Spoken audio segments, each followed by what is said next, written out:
how face-to-face sales is rapidly evolving in the information age and how to harness some current sales technology trends.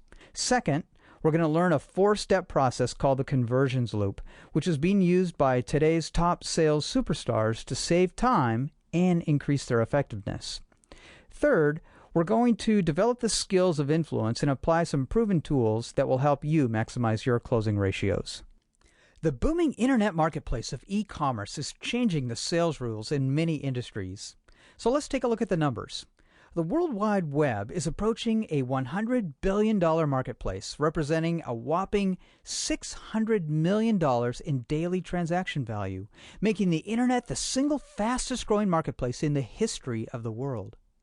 Companies that traditionally transact the majority of their revenues via traditional sales channels are scrambling in today's Google era to engage direct-to-consumer strategies, which, as you know, may get complicated with things like channel conflict and pricing strategies.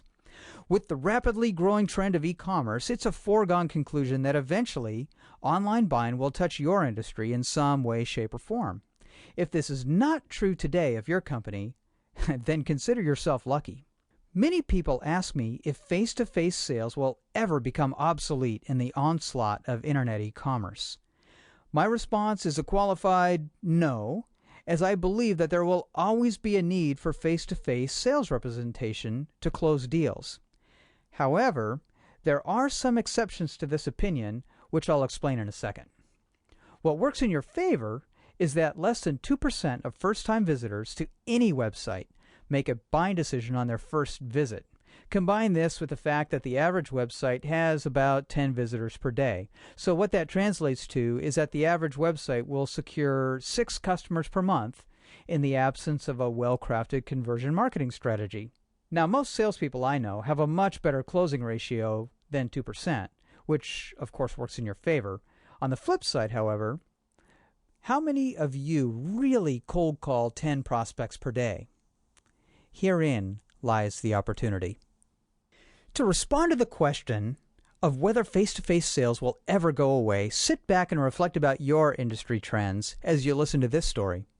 In the last few years, I've had a front row seat to a rather sobering trend, witnessing a large group of sales professionals who have been virtually bulldozed by aggressive internet companies entering their market space. To give you some background, a while ago I decided to jump in the deep end of the pool and start my own sales and marketing business. We specialized in running big online sweepstakes campaigns for large marketing departments. Our customer base was primarily travel and tourism destinations, and we had 5 salespeople spread across the United States. We would help destination marketers attract visitors to their websites, collect some information on these visitors, and then send email communications to promote tourism destinations. In the 7 years running this business, we launched hundreds of campaigns and delivered millions of email messages to people who wanted to learn more about their vacation destinations. Tourism means millions of dollars in tourism spending for a region each year on things like lodging, food, transportation, and entertainment, which is why there's competition for the attention of travelers. Well, one of our big customers was Travelocity, as the second largest travel agency in the world. There was huge investment going into these fast-growing companies and a lot of excitement.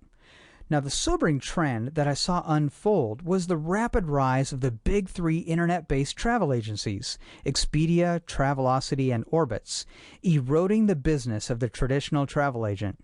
These travel sales professionals, with their specialized training in selling travel services, were being made obsolete right before my very eyes.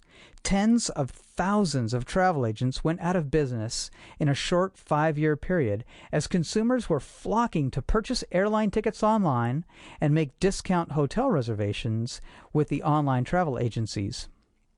The travel agents who survived this invisible onslaught were early adopters of internet technology who evolved with a trend towards self-service travel booking. There are equally sobering trends happening today in the real estate industry, as the founder of Expedia.com is now leveling his considerable business acumen in the real estate industry by creating technology to connect buyers and sellers of homes without the help of a real estate professional. Similar trends also exist